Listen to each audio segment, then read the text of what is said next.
Olá, meninas. Não vou nem pedir desculpas, porque já tá virando um mau hábito, né? Eu comecei, parei, vamos fazer aqui num vídeo, vamos ver se a gente consegue conversar com vocês de uma maneira mais objetiva, tá? Então, assim, muitas das coisas que eu vi aqui no material foram coisas que a gente conseguiu conversar naquele momento, lá naquela ligação, naquela call. Eu acho que algumas coisas que a gente conversou ali já ajudaram vocês e imagino que vocês já devam ter mexido com base naquela conversa que nós tivemos. Né? Então, assim, eu vou acrescentar o que nós não conversamos naquele dia, tá? E comentar especificamente aqui no texto, considerando que vocês já evoluíram em relação a isso aqui depois daquela conversa. Então, aqui, na parte de análise ambiental, aqui, essa análise ambiental que vocês têm que fazer aqui é a Pestel. Então, na Pestel, então vocês vão, a sugestão é, pegue cada um dos âmbitos, não precisa separar por seção, não precisa escrever, né, ambiente econômico, ambiente político, ambiente ecológico, mas use essa estrutura para vocês irem organizando a fala de vocês, tá? Aqui vocês fizeram tal, aqui tá, a parte econômica tá bem legal, levantaram algumas questões aqui de PIB, de inflação. Faltou aqui falar sobre renda, eu acho que é um componente muito importante para vocês, a evolução da renda nas famílias, tá? É interessante, de repente, também pegar lá no IBGE dados de renda dentro dessa faixa etária que vocês estão buscando, tá? Para falar sobre como que tem evoluído a renda nesse grupo.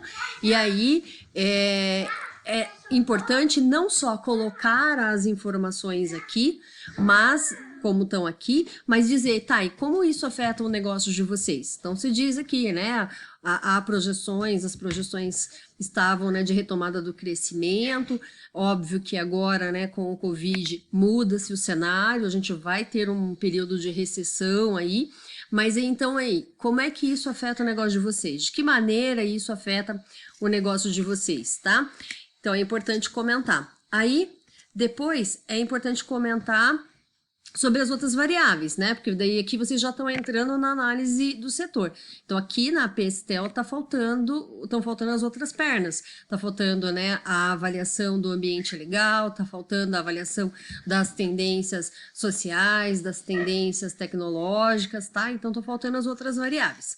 Na parte de análise setorial aqui, né? Bem bacana essa coisa aqui que vocês estão falando sobre o crescimento populacional, né? O quanto ele está crescendo, essa população, mas eu acho que isso aqui poderia entrar no social lá da Pestel, tá? Porque isso aqui é uma informação importante que poderia estar lá em cima. Aqui, na abertura da análise do setor, é vocês comentarem, já ir direto falando sobre a estrutura de mercado. Olha, hoje, né, trata-se o mercado de ofertas de serviços para idosos, acomodações, lares, serviços médicos, tem crescido, não tem crescido, o que tem disponível, como você está falando em termos gerais aqui, então está na hora de comentar assim, olha, né, ao longo dos últimos anos a gente tem percebido aí o crescimento de ofertas de serviços de saúde para esse público, planos de saúde especializados nesse público, moradias especializadas para esse público, uma maior discussão sobre a necessidade de se ter adaptações das casas para esse público, né? Então, acho que é super interessante falar que a gente está falando do setor de serviços para os idosos. Então, assim, como é que está o setor de serviços para os idosos? Está crescendo, tá crescendo em número de serviços, em quantidade de concorrentes, o que está aparecendo, o que está tendo dentro desse segmento, certo? E aí vocês entram na análise competitiva mesmo, que é a análise das 5 forças. Aí começaram falando aqui, né, sobre as barreiras de entrada, né, os entrantes. Aqui é falar o seguinte, né, aqui vocês estão falando, as dificuldades para entrar nesse segmento são iguais a todos os negócios. Não. O que especificamente pode ser considerada uma barreira para diminuir o número de concorrentes dentro desse segmento? É sim, tem uma pergunta que vocês fazem ali, coloca as questões legais? Sim, tá lá no outro texto, né, que a Luísa mandou.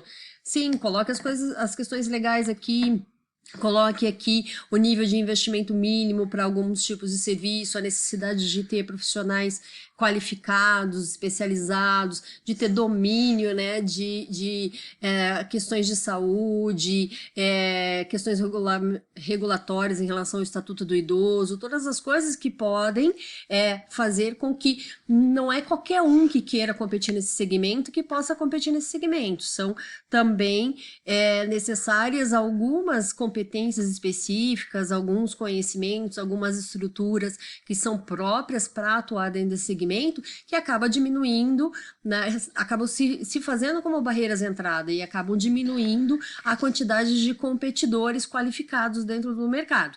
Lógico, não vai impedir que eles entrem, mas você diminui o interesse de qualquer um entrar no mercado e você, né, diminui a quantidade de concorrentes qualificados.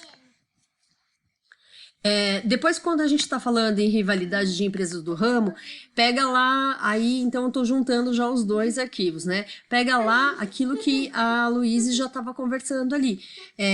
Quem são aqui é o momento de falar sobre os principais concorrentes que vocês têm dentro desse campo, né? Esses concorrentes são variados, têm propostas de diferenciação interessantes, eles são muito conhecidos, pouco conhecidos, estão há muito tempo no mercado, pouco tempo no mercado, eles têm muita habilidade, capacidade para atrair o público que vocês estão querendo, né?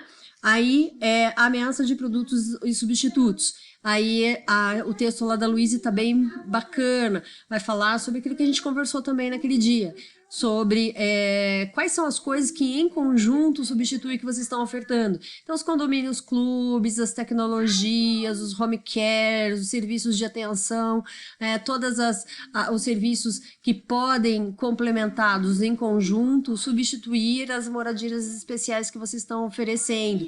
Então, comentar, tem bastante no mercado, não tem bastante no mercado, quais são as possibilidades, de que maneira eles podem atender os clientes de vocês. Lembre-se, aqui, né, na parte de estratégia, o tempo todo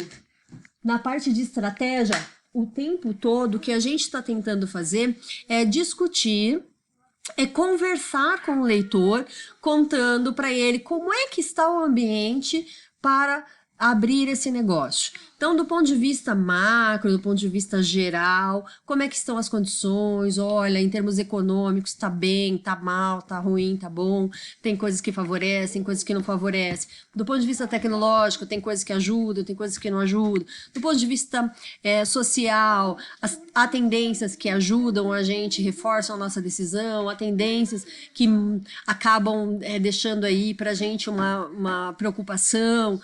Do ponto de vista legal, do ponto de vista de políticas públicas, tem coisas que nos ajudam, tem coisas que fazem com que esse negócio seja mais interessante nesse momento e nos próximos anos, tá? Então, a gente está conversando com o leitor, a gente está contando para ele como estão, então, as coisas que nós estamos vendo nos ambientes, no ambiente geral e no ambiente específico do setor, que podem fazer com que a gente esteja sendo favorecido a abrir esse negócio, ou a gente tenha aí desafios um pouco mais difíceis para abrir esse negócio.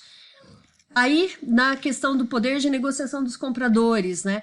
Aí aqui é falar sobre contar um pouco lá como que evoluiu a renda, a autonomia dos idosos. Isso a gente conversou lá no ambiente no núcleo social, né, da Pestel, e agora a gente traz aqui pensando exclusivamente para a compra dos serviços de vocês. Então, para a compra dos serviços de vocês, considerando, daí você traz de lá, você comenta, como foi comentado anteriormente, o aumento do poder de compra dentro dessa faixa etária, o aumento da autonomia dentro dessa faixa etária, o aumento da longevidade, tudo isso tem feito com que esses consumidores tenham mais poder, mais voz na hora de escolhas. Então, não é só uma escolha mais da família, é uma escolha em que ele também interfere na decisão. E aí, isso tudo faz com que eles tenham, né, o poder de barganha aumentado. Além disso, nós temos muitos substitutos dentro do mercado que aumentam o poder de escolha dele. Mas, por outro lado, como tem poucos concorrentes qualificados no mercado, atuando especificamente como nós estamos trabalhando, isso acaba fazendo com que ele tenha menos poder de barganha direto nesse sentido, né? Então, é essa discussão que vocês vão colocar dentro do poder de negociação dos compradores. Poder de negociação dos fornecedores, a Luísa colocou lá no texto dela, as questões salariais, mas colocou aquelas questões topicadas, mas é um texto em que você comece falando, como é que está o poder de barganha dos fornecedores? Bom, a gente, para falar disso, precisa primeiro dizer quais são os principais fornecimentos que esse negócio precisa. O principal fornecimento que esse negócio precisa são os profissionais qualificados. Além disso, né, os serviços. Então, como é que está o mercado hoje de serviços e de mão de obra qualificada para o que nós precisamos? Está disponível? Tem muito? Tem pouco? Os níveis salariais são baixos? Então, é um texto de discussão. Você vai contando. A lógica você está contando para as pessoas. A grande ameaça dos fornecedores para esse negócio análise categórica. Não faço ideia do que isso significa, tá? Não sei que item, o que isso significa. Daí, a matriz de valor. O que a gente está falando da matriz de valor? Matriz de valor é quando você pega os seus principais concorrentes diretos, coloca eles lado a lado, escolhe quais são os fatores-chave de sucesso para esse negócio. Então, fala antes, fatores-chave de sucesso. Quais são os fatores-chave de sucesso para esse negócio? E aí, depois, a gente faz na matriz de valor, a gente bota os principais concorrentes direto, um do lado do outro, um embaixo do outro, e coloca nas colunas quais são os fatores-chave de sucesso e compara eles nos fatores-chave de sucesso. Então, assim, dá notas de 1 a 5, sendo 5, ele está hiperqualificado fazendo aquilo, e 1, ele não tem, ou ele está muito baixo qualificado, muito mal qualificado fazendo aquilo. E aí você vai pontuando e vai dizendo, olha, né, nesse fator-chave de sucesso, esse concorrente está bem, esse concorrente está mais ou menos, esse concorrente está muito bem. E aí, nisso, você tem a condição de depois, olhando para tudo isso, estabelecer qual vai ser o seu posicionamento.